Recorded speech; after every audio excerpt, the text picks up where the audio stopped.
আমার ধান সব আর কি ট্যাগ বাড়িয়েছে। আপনাদের এই যে দেখতে পাচ্ছেন এই ধানে দেখছেন গাছ বাড়িয়ে পড়েছে, কি একটা অবস্থা হয়ে গেছে আমার জমিতে দেখতে পাচ্ছেন। এই ধান বিক্রি করলে কেউ নেবে না, ভাতও তেমন হবে না। এই যে দেখতে পাচ্ছেন গাছ হয়ে গেছে, বিছন আর কি হয়ে গেল, এমন একটা অবস্থা আমাদের এখানে তৈরি হয়েছে, কিন্তু বললে বোঝাতে পারবো না। অনেক আমরা দুর্ভোগের মধ্যে আছি, দেখতে পাচ্ছেন এগুলো সব বিছন টেক হয়ে গেছে। ধান যদি আমরা বাসায় নিয়ে যেতে পারি তাহলে আমাদের আর এবার ভাতের আশা করতে হবে না, খেয়ে মরতে হবে।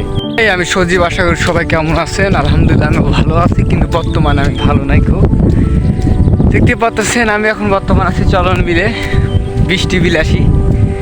আমরা এখন আবাদ বসত নিয়ে খুবই একটা মর্মান্তিক অবস্থাতে আছি। বৃষ্টি আমাদের পিছপায় ছেড়ছে না, ধানলে অনেক খুবই আমরা ব্যস্ত হয়ে পড়েছি।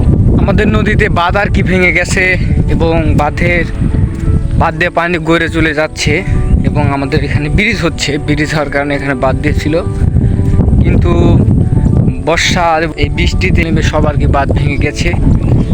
আমরা এখন আবাদ বসত কোথায় যে নিয়ে যাব সেটাই আমরা ভেবে পাচ্ছি না। কুন্দল দিয়ে নিয়ে যাব, কুন্দল দিয়ে গাড়ি যাচ্ছে না, এবার মহিষের গাড়িও আসে নাই, কুট্টা গাড়ি এবং রাশিয়ান গাড়ি এগুলো দিয়ে আর কি ধান বানা হচ্ছে। আর এই দেখতে পাচ্ছেন জোলা, এই জোলা দিয়ে আর কি আমরা গুণ টেনে এবং আর কি ধান আর কি নিয়ে যাচ্ছি। যাই হোক, খুবই একটা হতাশার মধ্যে আছি বলতে হয়, কারণ ধানগুলো বাসায় নিয়ে যেতে পারছি না। দেখতে পাচ্ছেন মেঘ শুধু ঘুরপাক খাচ্ছে আকাশে।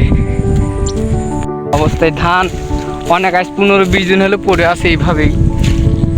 কি বলবো, যেরকম হয়েছে কামলারা তেমন হয়েছে বৃষ্টি। এখন আল্লাহর উপর দোষ দিয়ে কোনো লাভ নাই, আল্লাহ যা করে ভালোর জন্যই করে। সবাই দোয়া করবেন আমরা ধানগুলো আর কি বাসায় নিয়ে যেতে পারি।